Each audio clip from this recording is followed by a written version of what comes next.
Morning, everybody. We appreciate you watching. We always appreciate you all watching. So we are with the judicial court candidates, and just a little bit of a reminder before we resume our conversation with them, I wanted to tell you we've got 4 of them who are running for city judge.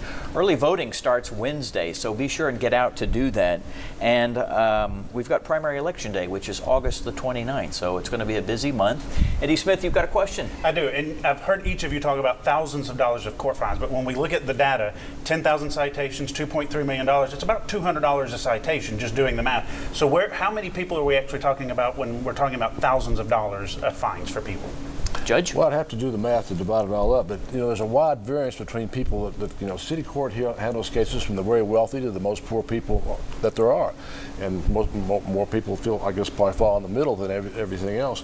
But a lot of these people come in there that don't have insurance, they don't have a driver's license for a variety of reasons. Some have been, you can lose your license, as you know, for many reasons, and then they don't have registration for their car, which costs, I think, $65 in Knox County. I always reset these cases if they don't have them and give them a chance to get them first of all before I find them. I would much rather have them get what they need than find them. The whole purpose of the courts is to get people to conform their behavior, hopefully, to the law.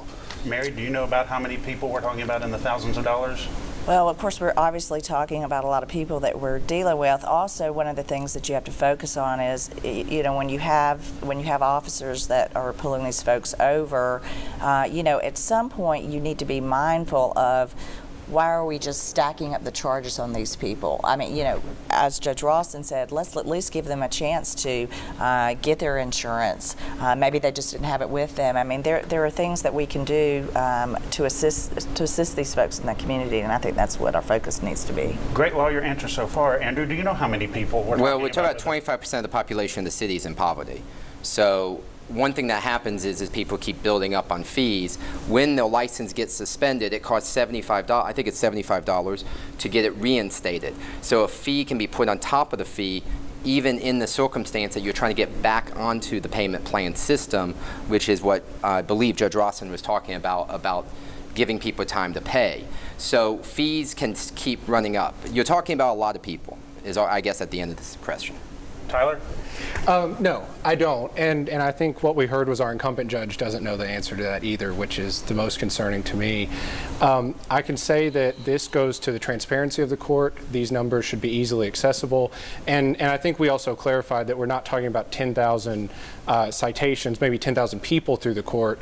But I think Judge Rosson did clarify that actually equates to about 40,000 citations. So that could account for some of that disparity that you were referencing, because that was the rough math that I came up with too. Anecdotally, through the clinic, through the public defender's office, I know of hundreds of people who are impacted this way by city court. Candidates, we really appreciate you taking the time to speak with us this morning. It's an extremely important job. It's a job that touches a lot of people who come into the city court. We wish all of you good luck. We'll just see what happens. And it is time for us to take a break, but we'll be back with a little bit of quick talk around after this commercial.